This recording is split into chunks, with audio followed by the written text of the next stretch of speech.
কোচবিহারে মোদের সভা আমন্ত্রণই পাননি শুভেন্দু। তাহলে কি শুভেন্দুকে পাত্তা দিচ্ছে না বঙ্গ বিজেপি? রাজ্যে ভোট ঘোষণার পর রবিবারই প্রথম কোচবিহার থেকে প্রচার শুরু করলেন প্রধানমন্ত্রী।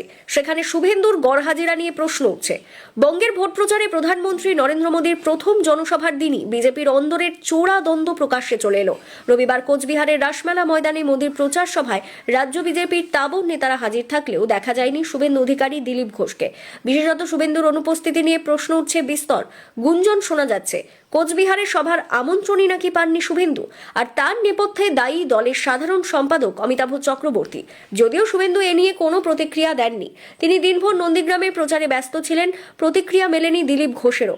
এর কারণ খুঁজতে গিয়ে জানা যাচ্ছে শুভেন্দুর কাছে নাকি মোদীর সভার আমন্ত্রণ পত্রই পৌঁছয়নি। দলের সাধারণ সম্পাদক অমিতাভ চক্রবর্তীর ওপর এই ভার থাকে। অভিযোগ, তিনি নাকি সময় মতো তা পৌঁছে দিতে পারেননি। কোনো রাজ্যে প্রধানমন্ত্রীর প্রচারে গেলে সেখানে দলের রাজ্য স্তরের দায়িত্বে যারা থাকেন তাদের উপস্থিত থাকাটা রীতি।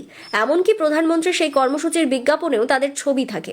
এ রাজ্যে এই মুহূর্তে বিজেপি মুখ বলতে বিরোধী দলনেতা শুভেন্দু অধিকারী এবং রাজ্য সভাপতি শ্রমিক ভট্টাচার্য। ফলে মোদীর সভায় তাদের উপস্থিতি কাম্য।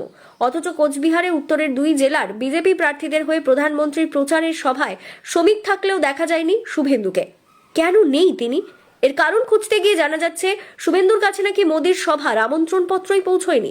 দলের সাধারণ সম্পাদক অমিতাভ চক্রবর্তীর ওপর এই ভার থাকে।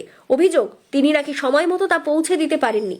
কিন্তু বিষয়টি নিয়ে ঘনিষ্ঠ মহলেও কোনো মন্তব্য করেননি শুভেন্দু অধিকারী বা দিলীপ ঘোষ। তবে বিষয়টি নিয়ে কানাঘুষো শুরু হয়েছে। মোদী শাহর ঘনিষ্ঠ হিসেবেই পরিচিত শুভেন্দু অধিকারী। প্রায়শই তিনি দিল্লি গিয়ে বাংলা সংগঠন নিয়ে আলোচনা করেন। এমনকি ভোটের সময়ও বাংলায় পদ্ম শিবিরের সারথী হিসেবে শুভেন্দুকে অধিক ভরসা করে দিল্লির শীর্ষ নেতৃত্ব।